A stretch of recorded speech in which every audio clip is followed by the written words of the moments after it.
दोस्तों, बहुत समय पहले की बात है। नीलगिरी की पहाड़ियों के बीच विजयगढ़ नाम का एक खुशहाल राज्य हुआ करता था। वहाँ के राजा धर्मराज बहुत ही न्यायप्रिय थे, लेकिन उनकी एक ही चिंता थी कि उनका बेटा राजकुमार विक्रम अभी तक दुनियादारी से अनजान था। विक्रम बहुत ही सुंदर, बलवान और निडर था, लेकिन उसने कभी किसी प्रकार के दुख या मुसीबत का सामना नहीं किया था। अचानक एक दिन राजा धर्मराज बहुत बीमार पड़ गए। दूर दूर से बड़े बड़े वैद्य और हकीम आए, लेकिन कोई भी राजा का इलाज ना कर सका।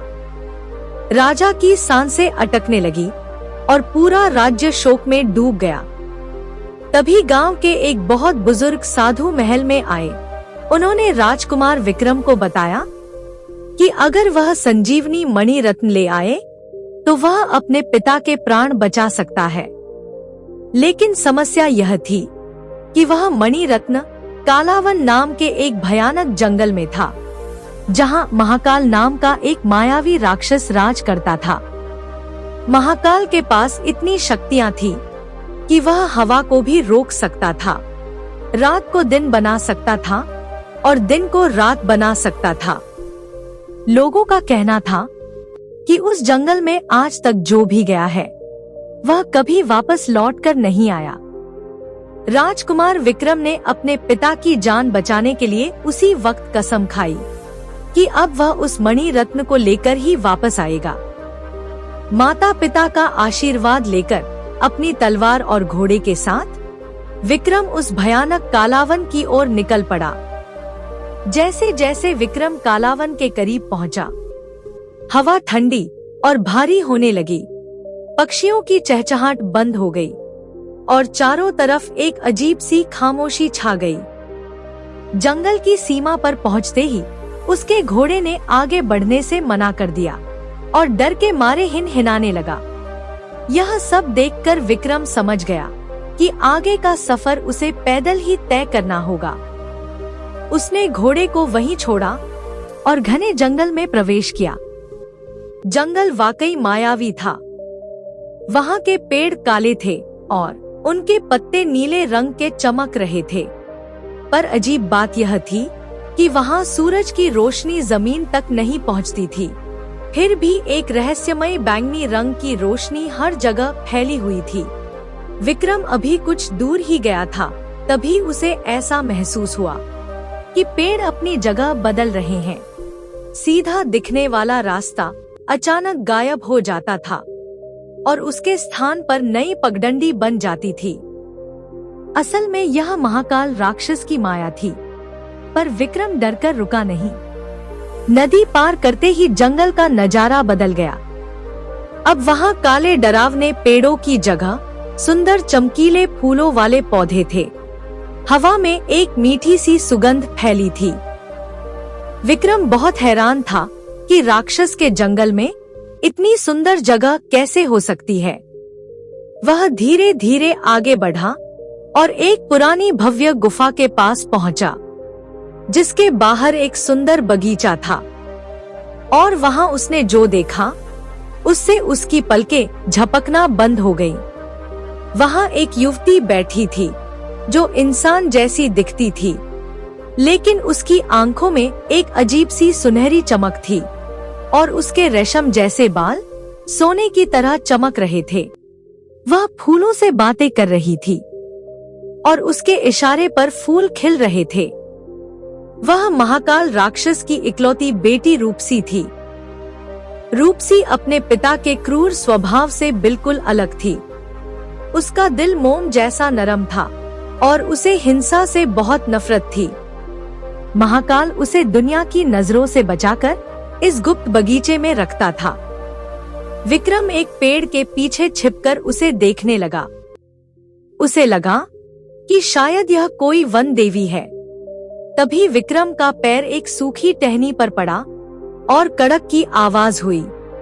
रूपसी ने तुरंत पलट कर देखा। एक मानव को वहां देखकर वह डर गई, क्योंकि उसके पिता ने उसे बताया था कि इंसान बहुत दुष्ट होते हैं। रूपसी ने अपनी जादुई शक्ति से हवा का एक बवंडर बनाया और विक्रम की ओर फेंका। विक्रम ने अपनी तलवार नहीं निकाली, बल्कि हाथ जोड़कर वहीं खड़ा रहा। बवंडर उसके पास आकर रुक गया। रूपसी हैरान थी कि यह इंसान हमला क्यों नहीं कर रहा। विक्रम ने बहुत ही शांत और नम्र आवाज में कहा कि वह किसी को नुकसान पहुंचाने नहीं आया है। वह तो बस अपने पिता के प्राण बचाने के लिए एक औषधि की तलाश में यहाँ आया है। विक्रम की सच्चाई और उसकी आंखों में दर्द देखकर रूपसी का गुस्सा शांत हो गया। उसने तुरंत ही अपनी माया वापस ले ली। विक्रम ने उसे अपनी पूरी कहानी बताई कि कैसे उसके पिता मृत्यु शैया पर लेटे हुए हैं और केवल संजीवनी मणि रत्न ही उन्हें बचा सकता है। रूपसी यह सुनकर उदास हो गई। उसने विक्रम को बताया कि वह मणि रत्न उसके पिता महाकाल के मुकुट में लगा है और महाकाल उसे अपनी जान से भी ज्यादा प्यार करता है। अगर विक्रम ने उसे लेने की कोशिश की तो महाकाल उसे मार कर खा जाएगा। रूपसी ने विक्रम को वापस जाने की सलाह दी, क्योंकि वह नहीं चाहती थी कि एक निर्दोष और पितृ भक्त राजकुमार मारा जाए। लेकिन विक्रम ने कहा कि बिना मणि रत्न लिए वह वापस नहीं जाएगा, फिर चाहे जान ही क्यों ना चली जाए। विक्रम के इस त्याग और साहस ने रूपसी के दिल में एक नई भावना जगा दी। उसने आज तक केवल राक्षसी क्रूरता देखी थी। ऐसा प्रेम और त्याग उसने कभी नहीं देखा था। धीरे धीरे बातों का सिलसिला शुरू हुआ। रूपसी ने विक्रम को जंगल के खतरों के बारे में बताया और विक्रम ने उसे अपनी दुनिया, अपने गांव और वहां के लोगों के किस्से सुनाए। दोनों को पता ही नहीं चला कि कब शाम से रात हो गई। रूपसी को विक्रम का साथ बहुत अच्छा लगने लगा था और विक्रम भी रूपसी की मासूमियत और अच्छाई पर मोहित हो गया था। उसे विश्वास नहीं हो रहा था कि एक राक्षस की बेटी इतनी पवित्र हो सकती है। रूपसी ने विक्रम को एक सुरक्षित गुफा में छिपने के लिए कहा, क्योंकि रात को महाकाल शिकार करके वापस आता था। उसने विक्रम से वादा किया कि वह उसकी मदद करने की कोशिश करेगी, लेकिन उसे बहुत सावधान रहना होगा। उसी रात जब पूरा जंगल सो रहा था, तब महाकाल राक्षस अपनी गुफा में लौटा। उसके कदमों से धरती हिल रही थी। महाकाल का शरीर लोहे जैसा सख्त, आंखें अंगारों जैसी लाल और दांत तलवार जैसे नुकीले थे। वह सीधे रूपसी के पास गया और पूछा कि उसे जंगल में किसी इंसान की गंध क्यों आ रही है। रूपसी का दिल जोर से धड़कने लगा, लेकिन उसने बहाना बना दिया कि शायद कोई भटकता हुआ शिकारी जंगल के किनारे आया होगा। महाकाल अपनी बेटी पर बहुत भरोसा करता था, इसलिए वह शांत होकर सो गया। इधर गुफा में छिपा विक्रम सोच रहा था कि वह कैसे उस विशाल राक्षस से मणि रत्न हासिल करेगा। अगली सुबह जब महाकाल फिर से शिकार के लिए निकला, तो रूपसी विक्रम के पास आई। उसकी आंखों में चिंता थी। उसने विक्रम से कहा कि उसके पिता महाकाल को युद्ध में हराना असंभव है। उसे केवल उसकी अपनी ही शर्त या किसी पहेली में फंसाकर जीता जा सकता है, या फिर तब जब वह अमावस की रात को गहरी नींद में सोया हो। लेकिन अमावस आने में अभी 3 दिन बाकी थे। विक्रम के पास इतना समय नहीं था। विक्रम और रूपसी ने मिलकर एक योजना बनानी शुरू की। इसी दौरान दोनों के बीच का खिंचाव बढ़ता गया।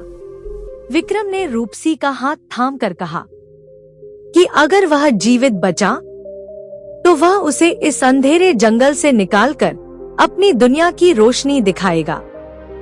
रूपसी ने पहली बार किसी के स्पर्श में इतना अपनापन महसूस किया था। यह एक अनोखे प्रेम की शुरुआत थी, एक राजकुमार और एक राक्षस की बेटी के बीच, जो प्रकृति के नियमों के बिल्कुल खिलाफ था। और इसमें बड़ी समस्या तब खड़ी हुई जब जंगल का एक जासूस कागा, जो एक जादुई कुआं और महाकाल का खास सेवक था, उसने विक्रम और रूपसी को बातें करते देख लिया था। उस दुष्ट कागा ने तुरंत उड़कर जंगल में महाकाल को ढूंढना शुरू कर दिया, ताकि वह अपने मालिक को यह खबर दे सके कि उसकी बेटी एक इंसान के साथ मिलकर षड्यंत्र रच रही है। इधर विक्रम और रूपसी इस खतरे से अनजान मणि रत्न चुराने की योजना को अंतिम रूप दे रहे थे। रूपसी जानती थी कि उसके पिता की शक्ति का स्रोत एक गुप्त तालाब में छिपा है। अगर उस तालाब का पानी दूषित कर दिया जाए तो कुछ पल के लिए महाकाल की शक्तियां क्षीण हो सकती हैं। लेकिन उस तालाब तक जाने का रास्ता बहुत कठिन था। वहां विषैले सर्प और अदृश्य दीवारें थी। विक्रम ने तय किया कि वह उस तालाब तक जाएगा। रूपसी ने उसे अपनी एक जादुई अंगूठी दी, जो उसे अदृश्य दीवारों से पार ले जा सकती थी। जैसे ही विक्रम उस खतरनाक रास्ते पर बढ़ा, उधर कागा ने महाकाल को सारी बात बता दी। महाकाल के क्रोध की कोई सीमा नहीं रही। उसकी दहाड़ से पूरा कालावन कांप उठा। उसने तुरंत गुफा की ओर उड़ान भरी। महाकाल राक्षस जब अपनी गुफा के पास पहुंचा, तो उसका क्रोध आसमान छू रहा था। उसके गुस्से से जंगल के पेड़ उखड़ने लगे थे और आसमान में काली बिजलियां कड़कने लगी थी। वह सीधा उस सुंदर बगीचे में उतरा जहां रूपसी खड़ी थी। महाकाल ने अपनी गरजती हुई आवाज में पूछा, बेटी, क्या कागा ने जो कहा वह सच है? क्या तूने अपने पिता के दुश्मन की मदद की है? रूपसी डर से कांप रही थी, लेकिन उसने झूठ नहीं बोला।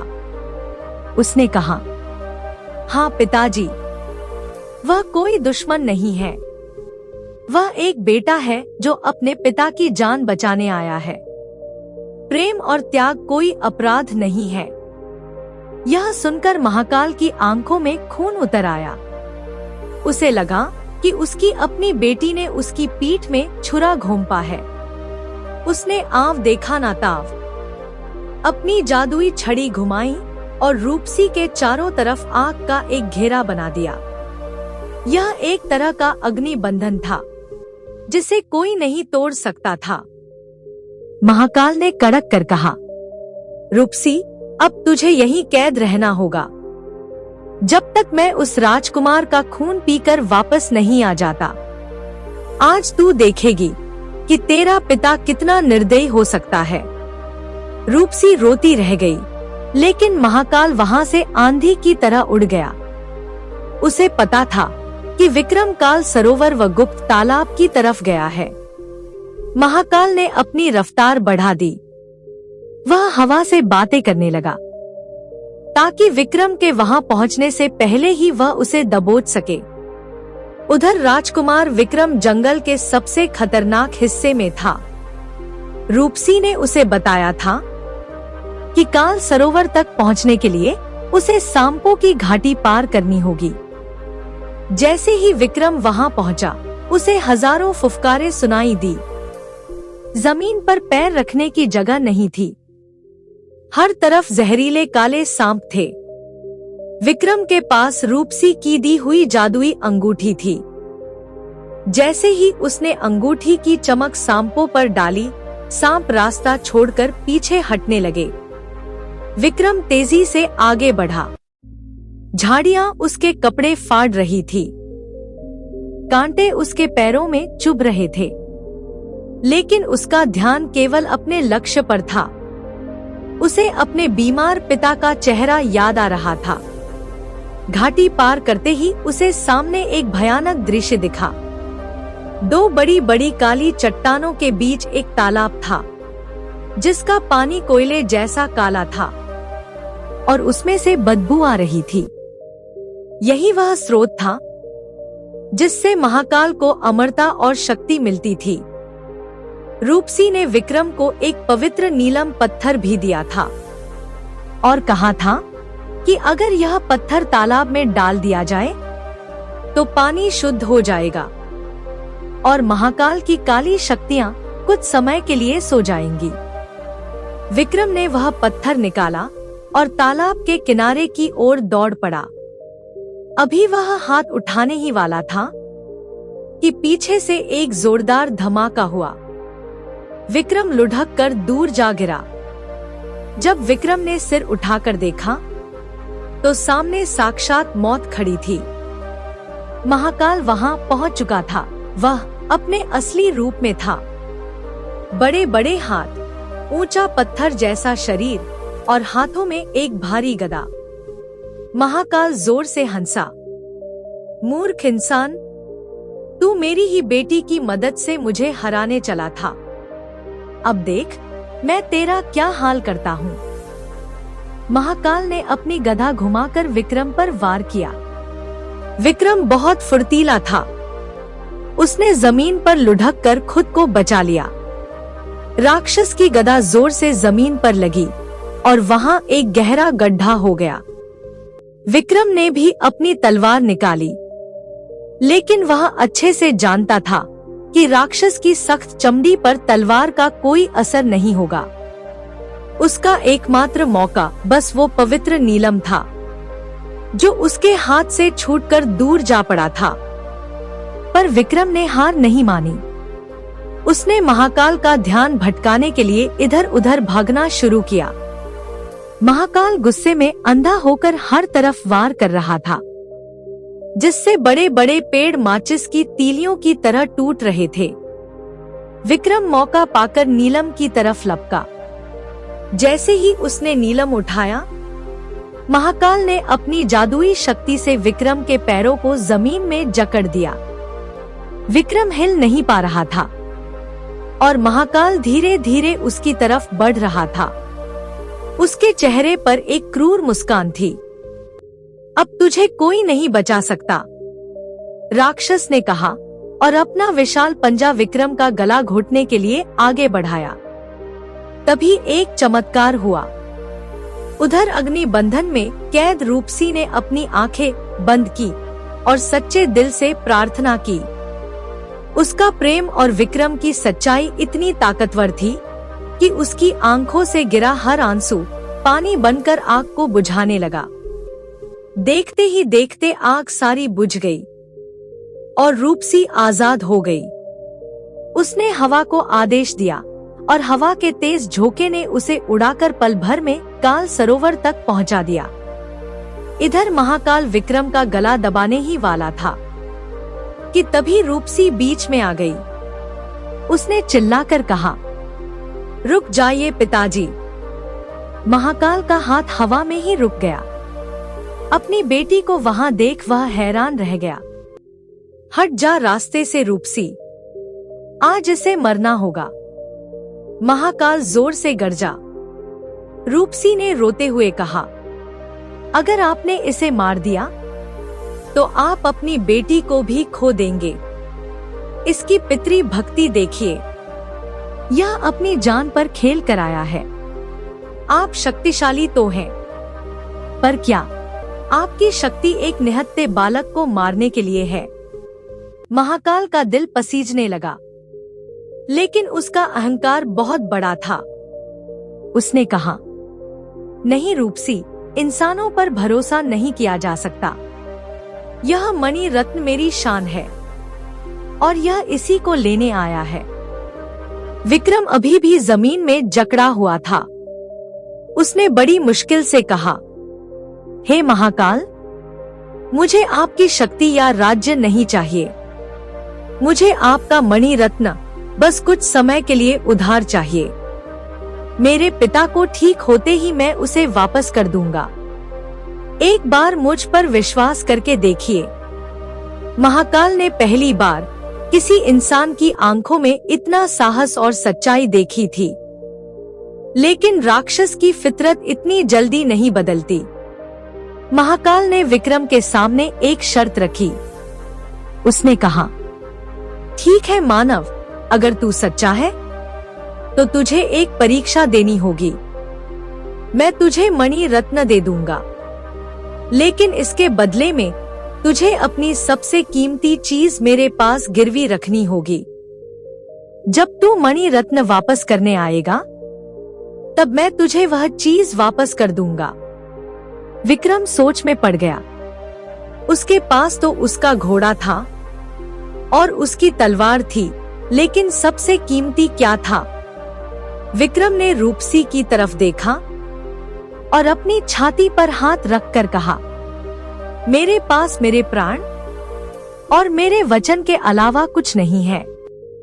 लेकिन अगर आप कोई वस्तु मांग रहे हैं तो मेरे पास यह ताबीज है जो मेरी माँ ने दिया था। महाकाल ने जोर से ठहाका लगाया। नहीं राजकुमार, मुझे तेरी माँ का ताबीज नहीं, मुझे तेरी आवाज चाहिए। तू मणि ले जा, लेकिन जब तक तू वापस नहीं आएगा तू गूंगा रहेगा। तू किसी को बता नहीं पाएगा कि तूने क्या देखा और क्या सहा। और अगर तूने मणि वापस नहीं की तो तू हमेशा के लिए गूंगा रह जाएगा। रूपसी घबरा गई। नहीं पिताजी, यह कैसा अन्याय है? लेकिन विक्रम ने तुरंत हामी भर दी। उसने सोचा कि पिता की जान बचाने के लिए आवाज खोना बहुत छोटा सौदा है। महाकाल ने अपनी माया से विक्रम की आवाज खींचकर एक बोतल में बंद कर ली। फिर उसने अपने मुकुट से चमकता हुआ संजीवनी मणि रत्न निकालकर विक्रम को दिया। मणि रत्न हाथ में आते ही विक्रम को एक अजीब सी ऊर्जा महसूस हुई। साथ ही महाकाल ने उसे चेतावनी भी दी कि अगर अमावस की रात तक मणि वापस नहीं आई तो मेरा श्राप तेरे पूरे वंश को भस्म कर देगा। विक्रम ने सिर झुकाकर महाकाल और रूपसी को प्रणाम किया। रूपसी की आंखों में आंसू थे। वह कुछ कहना चाहती थी, लेकिन विक्रम अब कुछ बोल नहीं सकता था। उसने बस अपनी आंखों से रूपसी को धन्यवाद दिया और वादा किया कि वह वापस जरूर आएगा। विक्रम मणि लेकर वहां से भागा। अब उसे जंगल डरावना नहीं लग रहा था, क्योंकि उसके पास सबसे बड़ी शक्ति संकल्प थी। वो जैसे तैसे जंगल से बाहर निकला, जहां उसका घोड़ा उसका इंतजार कर रहा था। वह घोड़े पर बैठा और वायु के वेग से अपने राज्य चंदनपुर की ओर निकल पड़ा। जब विक्रम चंदनपुर पहुंचा तो वहां मातम छाया हुआ था। राजा की हालत बहुत नाजुक थी। वे अंतिम सांसें गिन रहे थे। विक्रम सीधा राजमहल के कक्ष में पहुंचा। उसे देखते ही रानी और मंत्री दौड़ पड़े। बेटा विक्रम, क्या हुआ? तुम खाली हाथ आए हो? विक्रम कुछ बोल नहीं सकता था। उसने जेब से वह चमकता हुआ मणि रत्न निकाला। मणि की रोशनी से पूरा कमरा जगमगा उठा। राजवैद्य ने तुरंत मणि को पानी में डुबोया और वह पानी राजा के मुंह में डाला। कुछ ही पलों में राजा के शरीर का नीलापन जाने लगा। उनकी सांसें ठीक हो गई और उन्होंने आंखें खोल दी। पूरे राज्य में खुशी की लहर दौड़ गई। राजा धर्मराज ने उठकर अपने बेटे को गले से लगाया और पूछा, बेटा, तूने यह असंभव कार्य किया कैसे? विक्रम कुछ कहना चाहता था, पर वह होठ हिलाता था तो आवाज नहीं निकलती थी। सब हैरान थे। राजवैद्य ने जांच की और कहा, महाराज, राजकुमार ने अपनी आवाज खो दी है। लगता है उस राक्षस ने कोई श्राप दिया है। राजा और रानी रोने लगे।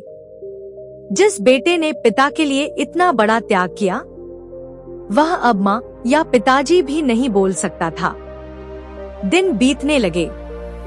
राजा पूरी तरह स्वस्थ हो गए, लेकिन विक्रम की उदासी बढ़ती गई। उसे अपनी आवाज जाने का गम नहीं था। उसे चिंता थी तो रूपसी और अपने वादे की। अमावस की रात आने में अब केवल 2 दिन बचे थे। उसे मणि वापस करने जाना था। लेकिन राजा ने आदेश दे दिया कि मणि रत्न को अब शाही खजाने में सबसे सुरक्षित तहखाने में रखा जाएगा और वहां कड़ा पहरा होगा, क्योंकि यह मणि राज्य की रक्षा के लिए जरूरी है। राजा को यह नहीं पता था कि यह मणि उधार ली गई है और इसे वापस ना करने पर प्रलय आ जाएगा। विक्रम बहुत परेशान था। वह बोलकर किसी को समझा नहीं सकता था। उसने लिखकर बताने की कोशिश की तो मंत्रियों ने सोचा कि शायद राजकुमार किसी सदमे में है और उसे आराम की जरूरत है, इसलिए उसे कमरे में बंद कर दिया गया ताकि वह कहीं बाहर ना जा सके। उधर महाकाल अपनी गुफा में बैठा दिनों की गिनती कर रहा था और रूपसी हर पल विक्रम की राह देख रही थी। उसे डर था कि अगर विक्रम नहीं आया तो उसका पिता फिर कभी इंसानों पर भरोसा नहीं करेगा और शायद गुस्से में आकर उसके राज्य को ही तबाह कर देगा। अमावस की रात करीब आ रही थी और विक्रम अपने ही महल में कैद था। अब उसके पास एक ही रास्ता बचा था और वह था मणि को चुराना, यानी अपने ही घर में चोरी करना। यद्यपि यह एक राजकुमार के लिए शोभा नहीं देता, लेकिन अपने वचन और प्रजा की जान बचाने के लिए उसे यह कलंक भी अपने माथे पर लेना ही था। अमावस की काली रात शुरू होने में अब बस कुछ ही पहर बचे थे। आसमान में चांद नहीं था और चारों तरफ घना अंधेरा छाया हुआ था। अपने कमरे में कैद राजकुमार विक्रम बहुत बेचैन था। वह जानता था कि अगर आज सूरज उगने से पहले वह कालावन नहीं पहुंचा तो अनर्थ हो जाएगा। महाकाल का श्राप न केवल उसे गूंगा रखेगा, बल्कि उसके पूरे परिवार और प्रजा को भस्म कर देगा। विक्रम ने एक कठिन निर्णय लिया। उसने अपने कमरे की खिड़की से रस्सी की मदद से नीचे उतरने की योजना बनाई। उसने अपनी चादरों को फाड़कर एक रस्सी बनाई और अंधेरे का फायदा उठाकर महल की दीवार से नीचे उतर गया। उसके दिल में चोर जैसा डर नहीं, बल्कि एक योद्धा जैसा संकल्प था।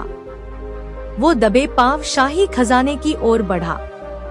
वहां कड़ा पहरा था, लेकिन विक्रम महल के हर चोर रास्ते को जानता था। वो एक पुराने गुप्त मार्ग से खजाने के अंदर दाखिल हुआ। सामने मखमली गद्दी पर रखा वह संजीवनी मणि रत्न चमक रहा था। विक्रम ने कांपते हाथों से उसे उठाया और उसे लेकर वह अस्तबल पहुंचा। अपने वफादार घोड़े पवन को खोला और पिछली बाड़ बांधकर जंगल की ओर दौड़ पड़ा। सुबह होते ही महल में कोहराम मच गया।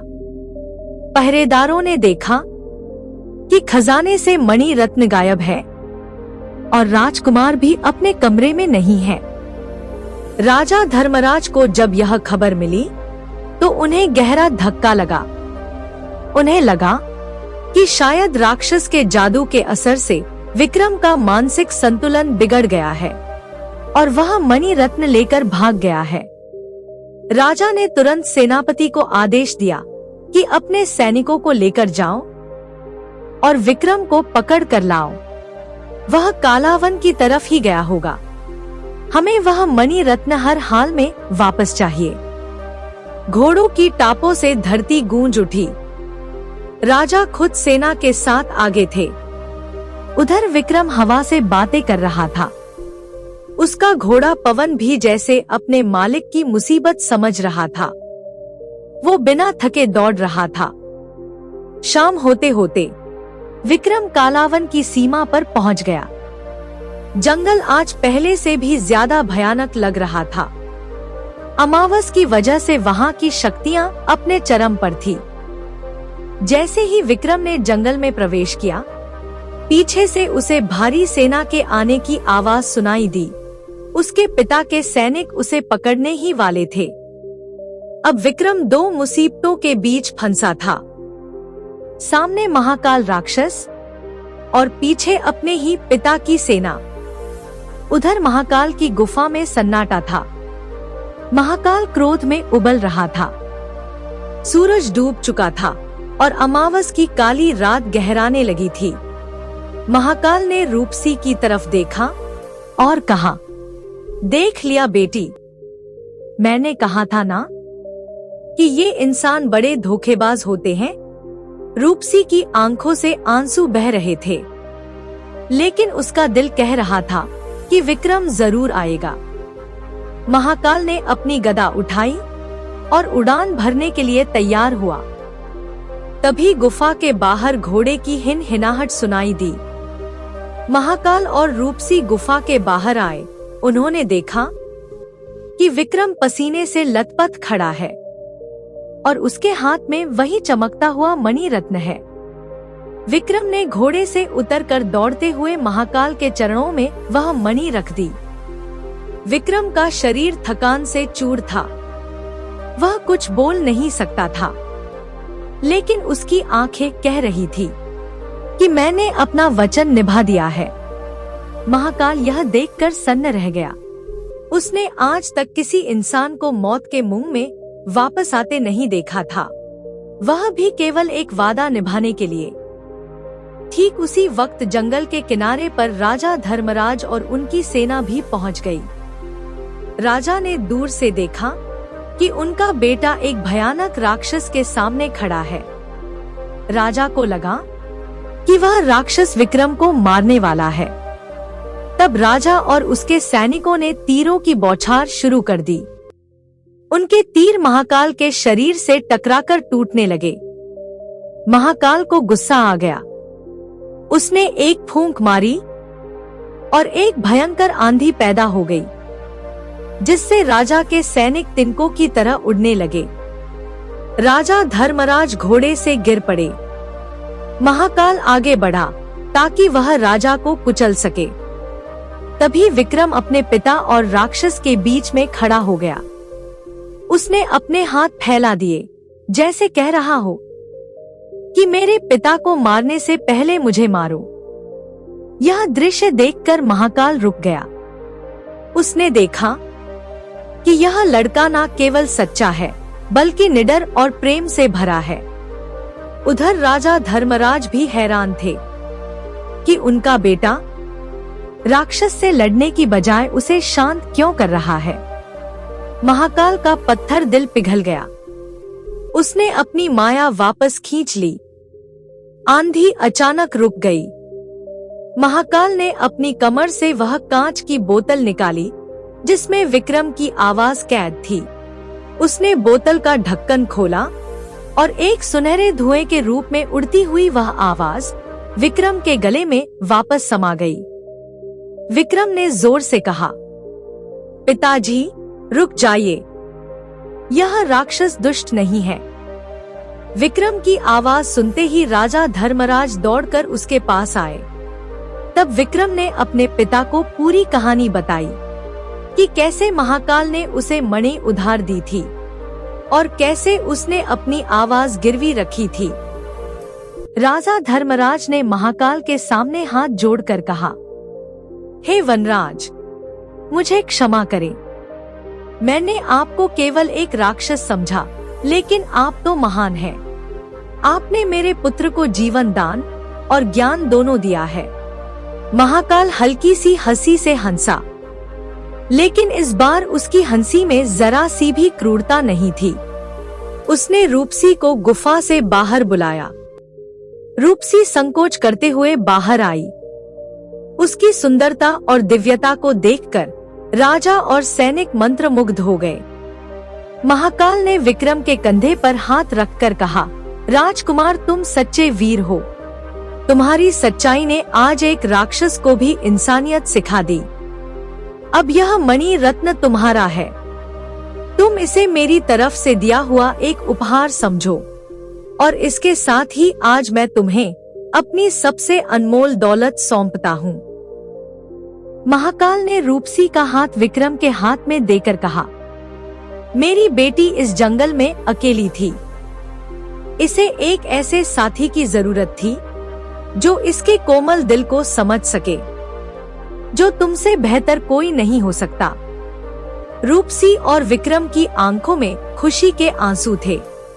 जंगल के पेड़ पौधे जो अब तक डरावने थे, अचानक से हरे भरे हो गए और उन पर रंग बिरंगे फूल खिल गए। साथ ही महाकाल ने अपना डरावना रूप त्याग दिया और एक दिव्य पुरुष के रूप में बदल गया। उसने बताया कि वह एक श्राप के कारण राक्षस बना था और आज एक सच्चे इंसान के निस्वार्थ प्रेम ने उसे श्राप से मुक्त कर दिया। राजा धर्मराज अपने बेटे और बहू को लेकर अपने राज्य वापस लौटे। पूरे राज्य में दिवाली जैसा उत्सव मनाया गया। विक्रम और रूपसी का विवाह बहुत धूमधाम से हुआ।